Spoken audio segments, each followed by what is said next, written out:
అందరికీ నమస్కారం, శుభోదయం. Welcome to money master. ఇవాళ 28 సెప్టెంబర్ సండే. ఇంటర్నేషనల్ మార్కెట్స్లో లాస్ట్ ట్రేడింగ్ సెషన్ రోజున ఎలాంటి పర్ఫార్మెన్స్ మనం చూసాం, నెక్స్ట్ ట్రేడింగ్ సెషన్ రోజున మన మార్కెట్స్ మీద ఎలాంటి ఇంపాక్ట్ ఉండే అవకాశం ఉండే అంశాలని కూడా మనం ఈ కార్యక్రమంలో ఈరోజు మనం మాట్లాడుకుందాం. సాటర్డే సండే 2 days, అంటే నిన్న సాటర్డే ఎడిషన్ కూడా వచ్చి ఉంటుంది, ఎకనామిక్ టైమ్స్ అది, అండ్ సండే ఇవాళ ఎడిషన్లో కూడా కొన్ని ముఖ్యమైన వార్తలు ఏమైనా ఉన్నాయేమో కూడా మనం చూసే ప్రయత్నం అయితే చేద్దాం.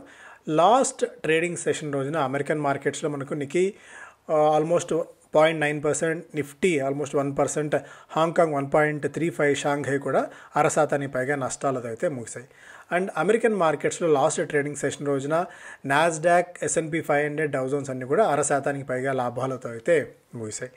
సో గోల్డ్ పరంగా $3,800 దగ్గర దాదాపుగా గోల్డ్ అయితే హోవర్ అవుతుంది. అండ్ ఆయిల్లో కూడా బ్రెంట్ ఆల్మోస్ట్ $70 దగ్గర ట్రేడ్ కావడం చూస్తున్నాం. సో మేజర్గా ఇంటర్నేషనల్ మార్కెట్స్ నుంచి అప్డేట్స్ అయితే ఇవి. ఎకనామిక్ టైమ్స్ ఫస్ట్ పేజ్లో ఇది నిన్నటి just like bad medicine, Trump tariff prix again, discrepancies in industry books since 2015. ఎక్స్-CFO చెప్తున్నారు 2015 నుంచి ఇండస్ట్రీ బుక్స్లో అవకతవకలు ఉన్నాయి, లోపాలు ఉన్నాయని చెప్పి. బోర్డ్ దెన్ CFO జెరెంగోంకర్ senior management aware says whistle blower. So 2015 నుంచి మేనేజ్ చేసుకుంటూ వస్తున్నారంటే 10 ఏళ్ల నుంచి సో కంపెనీల బుక్స్ని మేనేజ్ చేసుకుంటూ రావడం అనేది నిజంగా ఒక డీప్ డిస్క్రిపెన్సీగా చెప్పుకోవాలి. బట్ దీని మీద సెబీ కానీ RBI కానీ ఎలాంటి ఇంపాక్ట్ తీసుకుంటుందో, ఎలాంటి దీని మీద చర్యలు తీసుకుంటుందో కూడా చూడాలి. ఒకవేళ నిజమైనట్టయితే bears capture spooked street for 6th session running. Already మనం డిస్కస్ చేసిన అంశాలే. Imports of US corn fuel on tax table. So corn ఎట్లకేరికి ఇండియాలో దింపడానికి మేబీ మనం కూడా ఒక అడుగు వెనక్కి తీసుకునే అవకాశాలు అయితే కనిపిస్తుంటాయి. New Delhi could buy American corn to produce ethanol. అదే కనుక అయితే కొద్దిగా ఎథనాల్ రిలేటెడ్ కంపెనీస్ మీద నెగిటివ్ ఉండే ఛాన్సెస్ కూడా ఉంటాయి. ఎందుకంటే ఇప్పటికే కొన్ని షుగర్ రిలేటెడ్ కంపెనీస్లో విపరీతమైన మనకి ఇంట్రెస్ట్ గత కొద్ది కాలం నుంచి అయితే ఉంది. SC reverses JSW ruling restores confidence in IBC. ఇవి ఫస్ట్ పేజ్లో అంశాలు. అలాగే ఎకనామిక్ టైమ్స్ నిన్న ఇది ఈరోజు వచ్చిన న్యూస్ పేపర్ ఇది. HDFC bank barred from taking new clients via Dubai branch. Dubai branch నుంచి కొత్తగా కస్టమర్స్ని తీసుకోకుండా HDFC బ్యాంక్ మీద అక్కడి లోకల్ DFSA అంటే దుబాయ్ ఫైనాన్షియల్ సర్వీసెస్ అథారిటీ ఆంక్షలు విధించింది. కొన్ని అవకతవకలు, నాన్ కంప్లయన్సెస్ అవుతున్నాయన్న ఒక దీని నేపథ్యంలో ఇవి కొద్దిగా నెగిటివ్ ఉంటే ఉండొచ్చు ఇది HDFC బ్యాంక్కి. India China make little headway on business front. మనం అంతగా మాట్లాడుకున్నాము, ఇక అందరు వెళ్ళి కలిశారు, ఇక అయిపోతుంది, ఇండియా చైనా చాలా క్లోజ్ అయిపోతున్నాయి అనుకుంటున్న తరుణంలో పెద్దగా ఇంపాక్ట్ అయితే లేదు.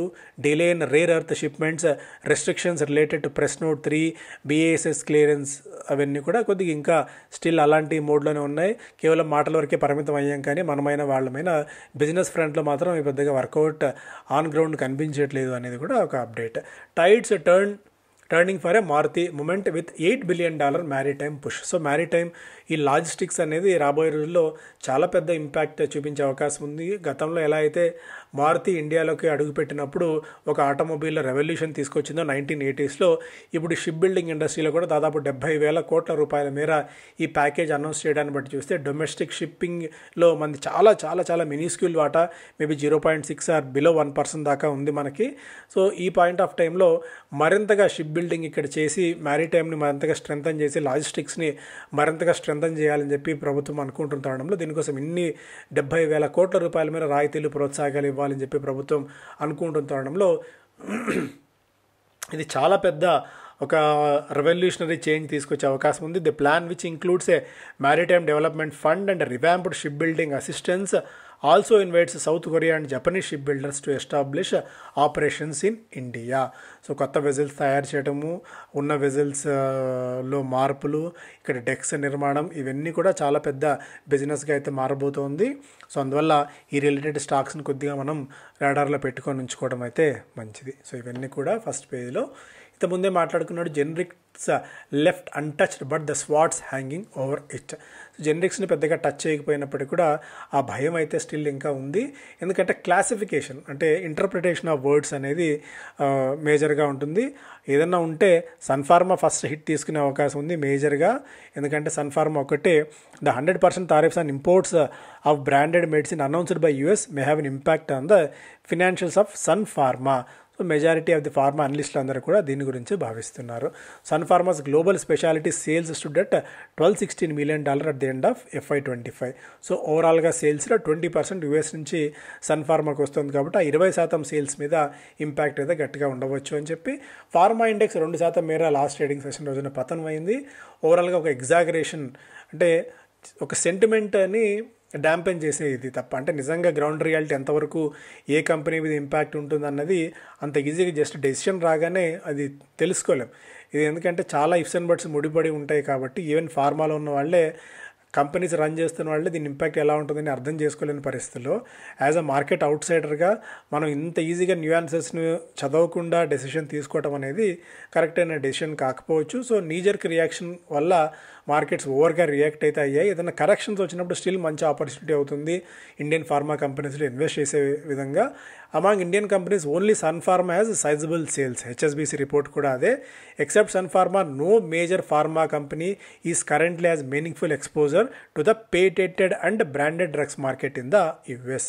So research analyst Param Desai garu చెప్తున్న దాని ప్రకారం మనం చూస్తే సో ఆల్రెడీ ఇప్పటికే మనకి లుపిన్ కానీ డాక్టర్ రెడ్డీస్ కానీ వీళ్ళందరూ కూడా US దగ్గరలో చుట్టుపక్కల ఆపరేట్ చేస్తూనే ఉన్నారు. వాళ్ళకి పెద్ద ఇంపాక్ట్ కూడా ఉండకపోవచ్చు ఎందుకంటే ఆల్రెడీ అక్కడ ఏర్పాట్లు చేసుకుని ఉన్నారు కాబట్టి. So better pill not poison Mankind Pharma chief Sheetal Arora గారు రాసిన వ్యాసం ఇది.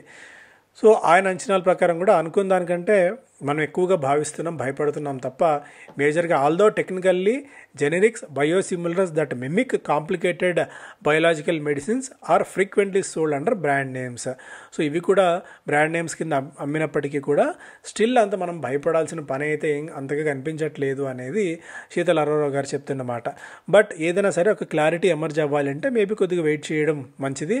The real test is not surviving this tariff but using it as a catalyst to build resilient diversify markets and cement its place as pharmacy of the world అన్నది ఇదొక ఆపర్చునిటీగా మనం తీసుకోవాలి అనేది ఫైనల్గా ఆయన చెప్పిన సారాంశంగా ఇక్కడ మనం చూడాలి. L&T to exit Hyderabad metro phase 1 Telangana 2,000 కోట్ల రూపాయల వరకు ప్రభుత్వం ఇవ్వబోతోంది. సో అందువల్ల కొద్దిగా మొన్నే L&T స్టాక్లో చిన్న బ్లిప్ అయితే చూసాం, positive blip. Anantharaj to scale up data centre business to buy to $1 billion by 2031-32. So ఇక్కడి నుంచి ఒక 5-6 ఏళ్లలో దీన్ని మరింతగా ఈ బిజినెస్ మీద పట్టు సాధించుకునే క్రమంలో కంపెనీ ప్రయత్నాలు చేస్తుంది అనంతరాజ్ అనేది కూడా ఒక అప్డేట్. అలాగే వారి ఎనర్జీ 7% మేర పతనమైంది. కస్టమ్స్ ప్రోబ్ ఒకటి యుఎస్లో జరుగుతోంది, యుఎస్ కస్టమ్స్ ప్రోబ్. ఎందుకంటే చైనా నుంచి తీసుకొచ్చిన సెల్స్ని just made in India label వేసి విక్రయిస్తున్నారు అనేది యుఎస్ కస్టమ్స్ డిపార్ట్మెంట్ ఇన్వెస్టిగేషన్లో తేలింది. సో అందువల్ల వారి ఎనర్జీ మీద ఒక ఇంపాక్ట్ అయితే మనం చూసాం, నెగిటివ్ ఇంపాక్ట్. టాటా క్యాపిటల్ 17,000 కోట్ల రూపాయల IPO అక్టోబర్ 16వ తారీఖున ప్రారంభం కాబోతోంది. Existing share holders to off-load 265.8 million shares, అలాగే 20 million ఫ్రెష్ ఈక్విటీ షేర్స్ని కూడా కంపెనీ అయితే ఆఫర్ చేస్తుంది. Set to be the biggest issue in 2025 after హుందాయ్. 28,000 కోట్ల రూపాయల హుందాయ్ తర్వాత 17,000 కోట్ల రూపాయలతో మరొక అతిపెద్ద IPO టాటా క్యాపిటల్ది 2025లో వస్తుంది. ఇక్కడ ప్రమోటర్స్ VIP ఇండస్ట్రీలో 5.5% మేర వాటా విక్రయించారు. జీకే ఎనర్జీ 12% మేర ప్రీమియంతో లిస్ట్ అయింది. జైన్ రీసోర్స్ రీసైక్లింగ్కి 16 రెట్లు అధికంగా బిడ్స్ వచ్చాయి. Nil GST a catalyst for life cover as LIC's Day 1 tally shows. So మొదటి రోజే 1,100 కోట్ల రూపాయల వర్త్ ఆఫ్ ట్రెడిషనల్ రీటైల్ పాలసీస్ని విక్రయించింది LIC నిల్ GST కవర్ నేపథ్యంలో. ఈ పెంటప్ డిమాండ్ మరికొద్ది రోజుల పాటు కొనసాగే అవకాశం ఉంది. LIC పరోక్షంగా కూడా దీర్ఘక్రమంలో లాభపడే అవకాశాలు ఎక్కువగా ఉన్నాయి. బిజినెస్ స్టాండర్డ్ ఫస్ట్ పేలో indices see worst week in 7 months as Trump diktats hit IT and pharma. SC upholds, ఇది ఆల్రెడీ మనం మాట్లాడుకుందే. JSWకి ఒక రకంగా ఇది ఒక పాజిటివ్ అంశం. సో ఇవన్నీ కూడా మెజారిటీ మనం చూసిన అంశాలే.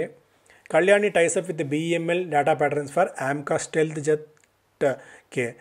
స్టెల్ జెట్స్ తయారు చేసే క్రమంలో ప్రభుత్వం ఇచ్చిన అతిపెద్ద ఆర్డర్ని కైవసం చేసుకునేందుకు, దాంతో పార్టిసిపేట్ చేసేందుకు భారత్ ఫోర్జ్ BEML అలాగే మరొక టెక్ రిలేటెడ్ కంపెనీ టాటా ప్యాటర్న్స్తో వీళ్ళు ఒక కలిసికట్టుగా ఒక ఒప్పందాన్ని కుదుర్చుకొని ఒక జాయింట్ వెంచర్ ఫామ్ చేసి ఎక్స్ప్రెషన్ ఆఫ్ ఇంట్రెస్ట్ని ఏరోనాటికల్ డెవలప్మెంట్ అథారిటీ ఆడాకి సబ్మిట్ చేయబోతున్నారు for developing and producing the prototype of India's first indigenous 5th generation stealth fighter jets. So అదొక మేజర్ అంశం. ఒకవేళ ఇదే కనుక వస్తే ఈ 3 కంపెనీస్ కూడా బెనిఫిట్ తీసుకునే అవకాశం ఉంది. డాటా ప్యాటర్న్స్ చిన్నది కాబట్టి ఈజీగా అక్యుములేట్ అయ్యే ఛాన్సెస్ ఎక్కువగా ఉన్నాయి. Trump's 100% tariff unlikely to impact Indian pharma for now. Already ఇవన్నీ కూడా మనం డిస్కస్ చేసుకున్న అంశాలే. సో ఇవి ప్రధానంగా ఈ వారాంతం రోజున వార్తలు. మనం పదే చెప్తున్నట్టు అక్టోబర్ 6వ తారీఖు నుంచి 100 డేస్ మెంటార్షిప్ కార్యక్రమం ప్రారంభం కాబోతుంది. ఒక ప్రొఫెషనల్ ట్రేడర్ కావాలి, ఒక సక్సెస్ఫుల్ ఇన్వెస్టర్ కావాలనుకున్న ప్రతి ఒక్కరికి వితౌట్ ఎనీ డౌట్ ఉపయోగపడే ప్రోగ్రామ్ ఇది.